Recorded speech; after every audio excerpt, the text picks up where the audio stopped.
आपल्या या परिसरामध्ये प्रचाराच्या बैठकीच्या माध्यमातून आम्ही सगळीकडे जात आहोत. निवडणुकीत हा शेवटचा टप्पा आहे आणि या शेवटच्या टप्प्यामध्ये ज्या पद्धतीचा उत्साह मतदारांमध्ये मतदान करण्याच्या संदर्भातला आहे. चौगुले आपण बोलताना सांगितलं की कशा पद्धतीच्या अडचणी आपण सत्तेमध्ये नसतानामुळे आणि नगरपालिकेच्या माध्यमातून मुद्दाम पाण्याचे असतील, रस्त्याचे असतील, स्वच्छतेचे असतील, पण मतदारांनो आपण सर्वजण साक्षीदार आहात की अधिवेशनाच्या माध्यमातून किंवा वारंवार डीपीडीसीच्या माध्यमातून आम्ही या संदर्भातला पाठपुरावा केलेला आहे. पाण्यासंदर्भातला विषय नवीन योजना मंजूर असून सुद्धा फक्त थकबाकी न भरल्यामुळं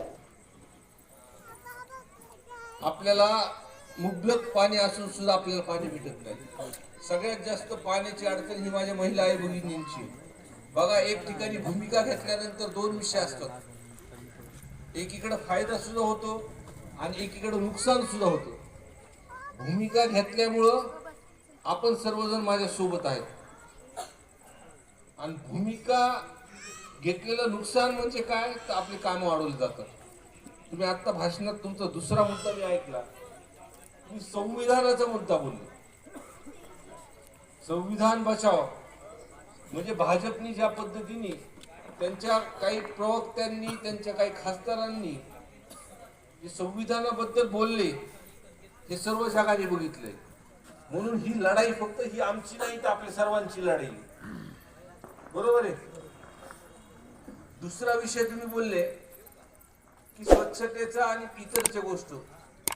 या सर्व गोष्टी त्यांना हे सगळं माहिती होतं की नगरपालिका जर लागली किंवा जिल्हा परिषद पंचायत समिती जर लागल्या तर सर्वपणे त्यांचं पितळ उघडं पडेल. त्याच्यामुळे तुम्ही जर बारकाईने जर बघितलं, ह्याची मूळ अडचण आहे या 5 वर्षामध्ये निवडणूक घेतल्या गेलेल्या आहेत आणि ह्या सरकारने त्या घेतल्या गेलेत नाही. तुमचा अजून एक मुख्य मुद्दा मांडला की अनेक दिवसापासून डॉक्टर बाबासाहेब आंबेडकर युनिव्हर्सिटीला नाव द्यायचं खूप वर्षापासून आंदोलन चालू होते.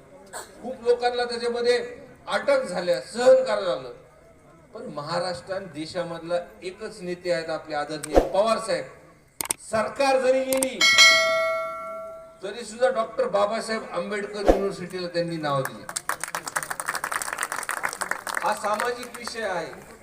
या भूमिकेमध्ये काम करत असताना आपल्याला कुठं सहन पण करावं लागतो, पण लोकांचं पाठबळ सुद्धा आहे. आणि घाबरू नका, आपले दोन्ही तिन्ही विषय आपले मुख्य रोड झालेले, पण आपले आतमधले रोड झालेले.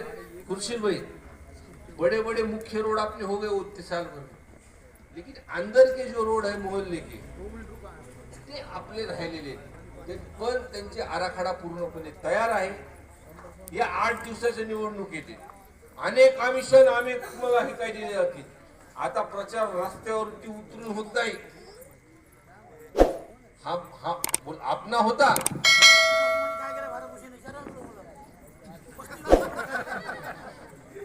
पण अभी ये मुद्दे की बात समज के लो की आता प्रचारामध्ये पहिले जसं आपण अकेले प्रचार कर रहे मेरे को लग रहा है, म्हणजे आपण एकटेच प्रचार करालो. काल सुधा मैं उम्मीदपुरे के गेलो मासूमिया कॉलोनी मध्ये, तब मेरे वहां पे किस्सा चला, पता चला खुर्शीद भाई ये बात बराबर है कि बाहर के लोग आते हैं वहां पे रैली निकलती. ये कैसे सहन करें? हमने कभी बात ऊपर नीचे कहीं सहन नहीं करते सलीम भाई हो. और मोमिनपुरे के लोग, बाहर के लोग आ रहे हैं सहन कर रहे.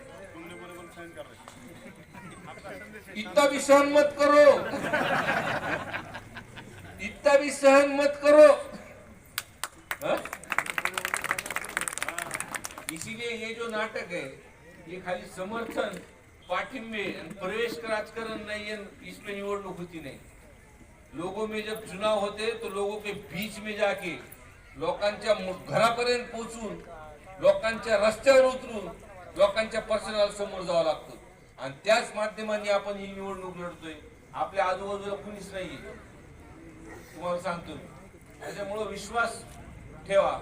जेव्हा या माय बाप जनतेचा आशीर्वाद आपल्या सोबत आहे माझ्याकडे काही नसताना आपण मागच्या वेळेस मला निवडून दिलं आणि त्याच माध्यमातून रस्त्यावर उतरून मी काम केलं की आणि या 5 वर्षामध्ये आमदार म्हणून कोणतेही प्रोटोकॉल पाहिले का